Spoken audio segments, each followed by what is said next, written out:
Hello everyone, welcome back to my channel. So a lot of you were requesting me to make a video on some homemade spice blends which we can use regularly in our cooking. So I thought I'll finally make a video sharing 4 of my all-time favorite spice blends that I use almost on a daily basis in my kitchen. So let's begin with my personal favorite, tandoori masala. Now this is a very versatile spice and you can use it in a lot of different ways, which I'll discuss at the end of this video. The main ingredients for this is dry red chili powder, coriander seeds and cumin seeds. Along with all of these 3 main ingredients, we'll also be needing a whole lot of different whole spices, the details of which I'll be discussing as we make the spice. So first thing for this we need to do is dry roast some of our spices. So on a pan I'm going to transfer the 3 main ingredients, which is the dry red chili powder, coriander seeds and cumin seeds. The exact measurements of all of these spices will be in the description box below. Just let them roast on the pan for about 2 to 3 minutes, after which we'll start adding the other spices: black pepper, mace or javitri, cardamom, fennel seeds, cloves, sunflower seeds. Now this adds a nice nutty flavor, and nutmeg. Sunflower seeds is not traditionally added in this spice, but I always add this because it adds a super nutty flavor which is very tasty. Dry roast this for about 2 minutes again and then switch off the gas and transfer this to a grinding jar. Make sure that you're using a grinding jar and not a blending jar, because this will require a little bit of grinding, and if you don't have a sharp blade then the masalas will not get ground properly.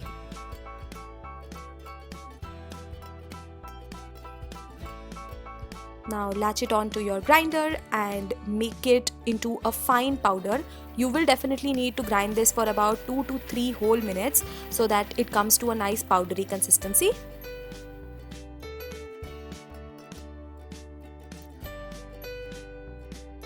Once all the grinding is done, you can take off the jar and transfer the masala to an airtight container. Always make sure to store your masala in an airtight container because it will retain the aroma of the powder for the longest of time.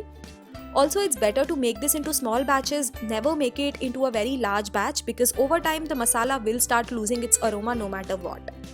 And that's it, the beautiful tandoori masala is ready to be used. This masala blend is one of my personal favorites because it's super versatile and can be used in a lot of different ways. You can of course use it for making your regular tandoori chicken or tandoori paneer, but I also use it as a garam masala for a lot of my curries, especially if I'm making a rich Punjabi curry. This goes very well. Moving on to the next masala blend, this is a tikka masala, which is a staple in Punjabi cooking and it is absolutely delicious.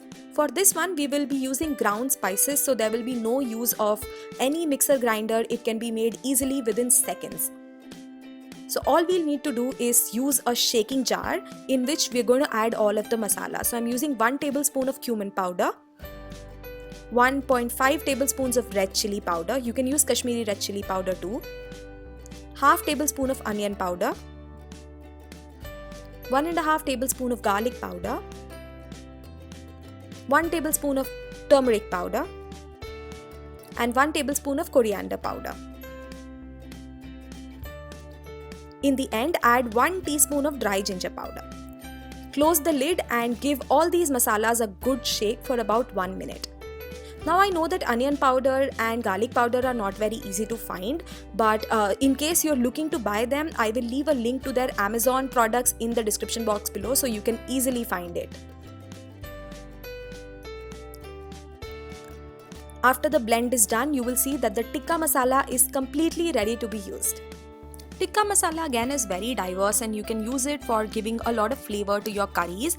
And you can use it for marinating your chicken pieces, fish pieces or mutton pieces before you start cooking them. This one is a perfect curry masala. Now moving on to the third spice blend, we are going to make piri piri or peri peri spice. I'm not sure exactly what it's called, but this is a very spicy and sweet, tangy kind of a masala which is really good for starters. Again, for this we'll be using ground spices. So for starters, we're using chili flakes 1 tablespoon, garlic powder 1 tablespoon, powdered sugar half tablespoon, salt to taste,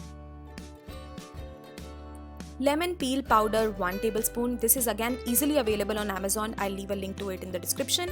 And red chili powder 1 tablespoon. Mix all these powders by giving it a good shake for about 30 seconds and your delicious peri peri masala will be ready.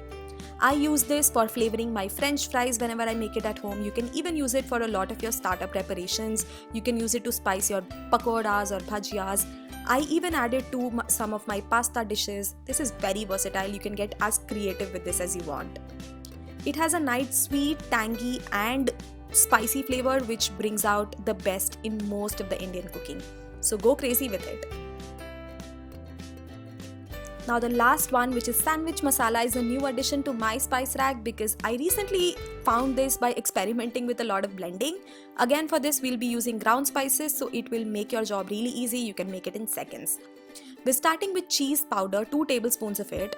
Cheese powder is very easily available on Amazon. Again, I'll leave a link to that in the description box below. Next, we'll be adding some garlic powder, 1 tablespoon of it. Red chili powder, 1.5 tablespoon. If you don't like spicy, you can add Kashmiri red chili. Dry ginger powder, 1 tablespoon. Turmeric powder, half tablespoon. And salt to taste. Simple as that, uses only a handful of ingredients, and with about 30 seconds of shaking, your delicious sandwich masala will be ready.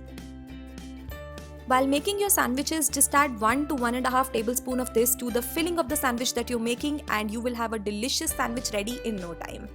But the sandwich is not the only use for this. I use this for spicing my popcorn when I make it at home. I even use this for spicing some makhana when I make it at home. I add it to pasta. I add it as an add-on to Maggi.